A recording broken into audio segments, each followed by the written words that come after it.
बिस्मिल्लाहिर्रहमानिर्रहीम। आदाब ज़िंदगी के मुअज़्ज़ज़ नाज़रीन, अस्सलामु अलैकुम। उम्मीद है आप तमाम दोस्त खैरियत से होंगे और मैं दुआ गो हूँ अल्लाह ताला आपको हमेशा खुश व खुर्रम रखे, आमीन। आज का मेरा मौज़ूए सुखन है नन्ही दुकान। मैं एक घर के करीब से गुजर रहा था कि अचानक मुझे घर के अंदर से एक 10 साला बच्चे के रोने की आवाज सुनाई दी। आवाज में इतना दर्द था कि मुझे मजबूरन घर में जाकर मालूम करना पड़ा कि यह 10 साला बच्चा क्यों रो रहा है। अंदर दाखिल होकर मैंने देखा कि माँ अपने बेटे को आहिस्ता से मारती और बच्चे के साथ खुद भी रोने लगती। मैंने आगे होकर पूछा, बहन बच्चे को क्यों मार रही हो जबकि खुद भी रोती हो? इसने जवाब दिया कि भाई आपको तो मालूम है कि इसके वालिद अल्लाह को प्यारे हो गए हैं और हम बहुत गरीब हैं। मैं लोगों के घरों में मजदूरी करती हूँ और इसकी पढ़ाई का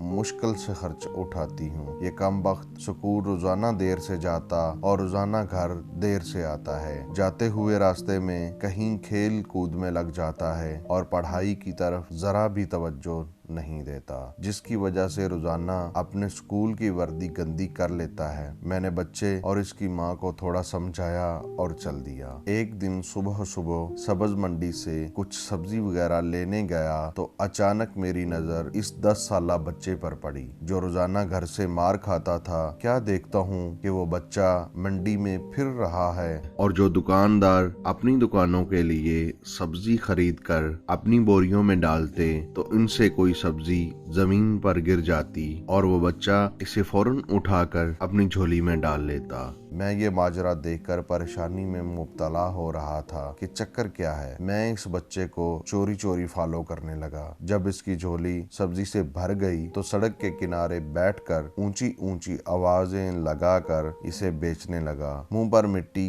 गंदी वर्दी और आंखों में नमी के साथ ऐसा दुकानदार जिंदगी में पहली बार देख रहा था। देखते देखते अचानक एक आदमी अपनी दुकान से उठा जिसकी दुकान के सामने इस बच्चे ने नन्ही सी दुकान लगाई थी। इस शख्स ने आते ही एक जोरदार पांव मारकर इस नन्ही सी दुकान को एक ही झटके में सारी सड़क पर फैला दिया और बाजू से पकड़कर इस बच्चे को भी उठाकर धक्का दे दिया। नन्हा दुकानदार आंखों में आंसू लिए दोबारा अपनी सब्जी को इकट्ठा करने लगा और थोड़ी देर बाद अपनी सब्जी किसी दूसरी दुकान के सामने डरते डरते लगा ली। भला हो इस शख्स का जिसकी दुकान के सामने अब इसने अपनी नन्ही सी दुकान लगाई। इस शख्स ने इस बच्चे को कुछ नहीं कहा। थोड़ी सी सब्जी थी, जल्द ही फरोख्त हो गई और वो बच्चा उठा और बाजार में एक कपड़े वाली दुकान में दाखिल हुआ और दुकानदार को वो पैसे देकर दुकान में पड़ा अपना स्कूल बैग उठाया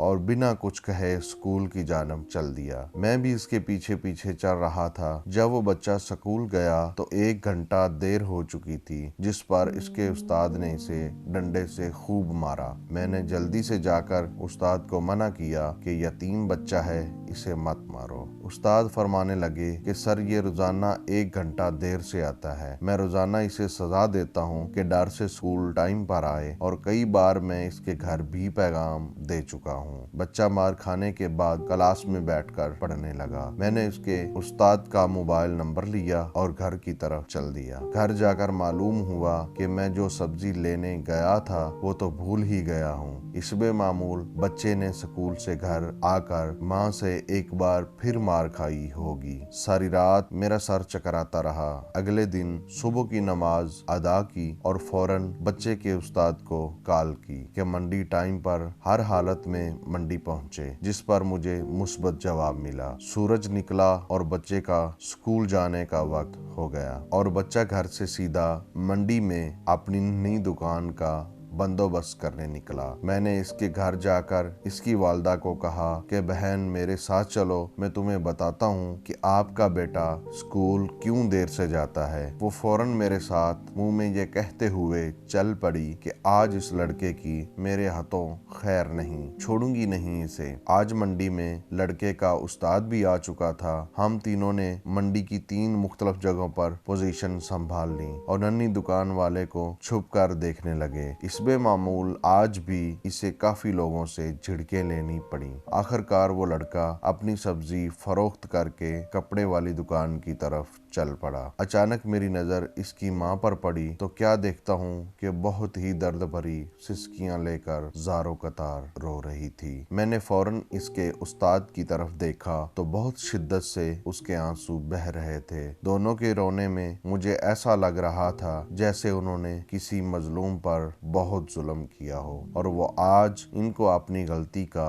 एहसास हो रहा हो। इसकी माँ रोते रोते घर चली गई और उस्ताद भी सिसकियां लेते हुए स्कूल चला गया। इसबे मामूल बच्चे ने दुकानदार को पैसे दिए और आज इसको दुकानदार ने एक लेडी सूट देते हुए कहा, बेटा आज सूट के सारे पैसे पूरे हो गए हैं, अपना सूट ले लो। बच्चे ने इस सूट को पकड़कर स्कूल बैग में रखा और स्कूल चला गया। आज भी 1 घंटा लेट था। वो सीधा उस्ताद के पास गया और बैग डेस्क पर रखकर मार खाने के लिए पोजीशन संभाल ली और हाथ आगे बढ़ा दिए कि उस्ताद डंडे से इसको मार ले। उस्ताद कुर्सी से उठा और फौरन बच्चे को गले लगाकर इस कदर जोर से रोया कि मैं भी देखकर अपने आंसुओं पर काबू न रख सका। मैंने अपने आप को संभाला और आगे बढ़कर उस्ताद को चुप करवाया और बच्चे से पूछा कि यह जो बैग में सूट है वो किसके लिए है। बच्चे ने जवाब दिया